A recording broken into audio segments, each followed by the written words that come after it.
Okay, so this is going to be an overview of Punnet squares, which you've actually probably seen before. Many of us have seen before. Usually in 8th grade, we do this. And so a Punnet square is just a tool we use along with what we learned from Gregor Mendel, who said that you inherit factors from your parents called alleles. They occur in pairs, they're handed down independently, and they can be dominant or recessive. So based upon knowing that, what Mendel figured out from his pea plants, we can then make predictions about the outcome of a cross between two individuals if we know their genotype or their genetic makeup, what those alleles are actually saying. So to do a Punnet square, and if you have the practice paper, number 3 on the practice paper, which looks kind of like this, you might see something like that, says if you have two parents and we cross them, what will be the result of the crosses? So in this case, we're going to make a Punnet square, just a little square with a cross in it. And this is just a grid that we use to keep track of which alleles each parent could be donating to a particular offspring. So in this case, for one parent is capital B, capital B. What do the capital and lowercase letters represent? Whether it's dominant or recessive. So this individual, big B, which we would call homozygous, because they're the same, homo, dominant.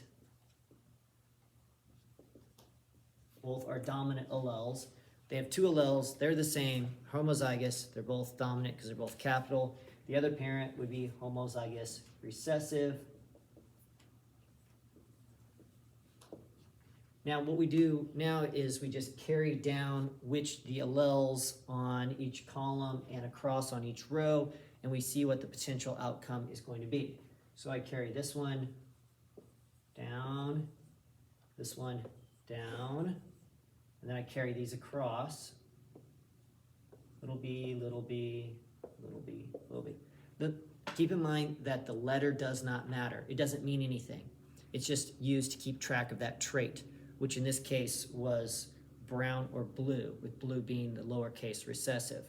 So this is what the outcome is going to be. And in fact, if I look at this outcome is they're all going to be exactly the same.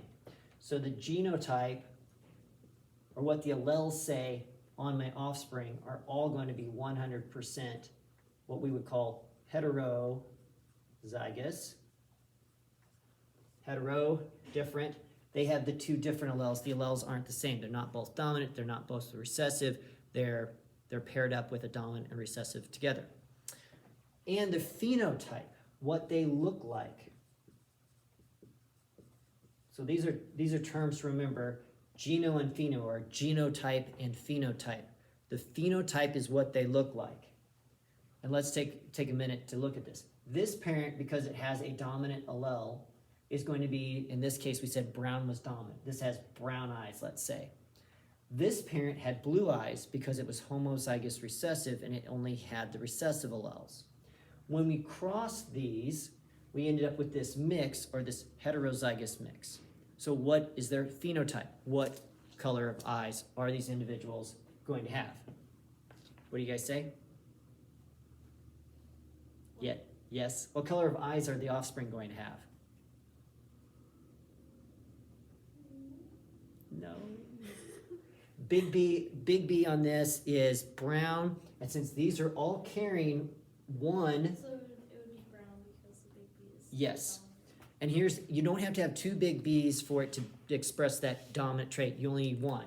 So as far as phenotype, these offspring are going to look exactly like this parent, even though they don't have the same allele mix.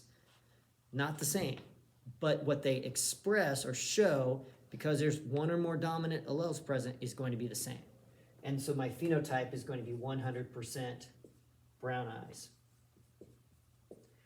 These numbers are not always going to be the same. They can be different. They don't have to be 100%. They can be, remember, this is a box. It's divided into quarters. Each quarter is 25%. And that's how I'm getting my 100%. I've got 4 out of 4 here.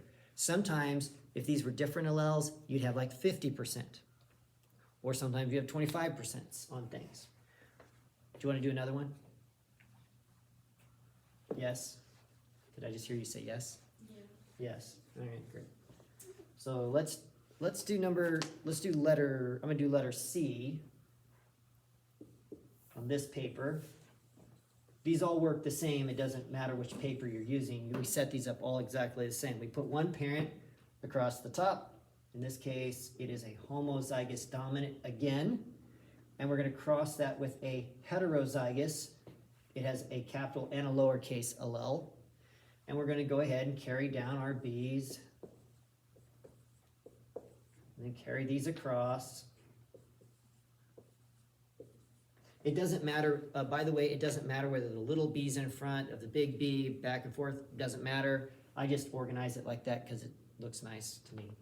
So if I'm looking at this, these offspring have different genotypes. So for my genotype, I see that 2 of them, or 50% of them, have that 2 that are the same. So they would be homozygous, and they're capital, so it's going to be dominant. 50% homozygous dominant, let's abbreviate that. And then I have 50% with the different alleles, which are heterozygous. Now, what do they look like? What is my phenotype?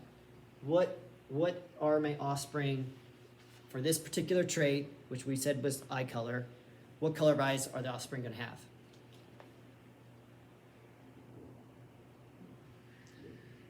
How many of them carry a dominant allele? Half of them. Or no, wait, all of them do. Oh, yes. Perfect. They all have 1 or more. It doesn't matter if you have 2 or 1, because it's a dominant allele. Dominant alleles are always totally expressed if they're present. Whether there's 2 or 1, it doesn't matter. In fact, these individuals, even though they don't have exactly the same alleles, they're going to look exactly the same. Because with dominance, it's either all there or it's not. And it's there. So we're going to have 100% brown phenotype. Phenotype is physically what they look like. You would not be able to tell these different at all. Physically, they would look exactly the same. However, half of the offspring could potentially be carriers of that recessive allele, and you wouldn't know it until you bred those, and maybe some of their offspring would then show that recessive allele. You'd know that they were heterozygous for that. Okay, so this is the basics of Punnett squares. We'll get a lot more practice with those.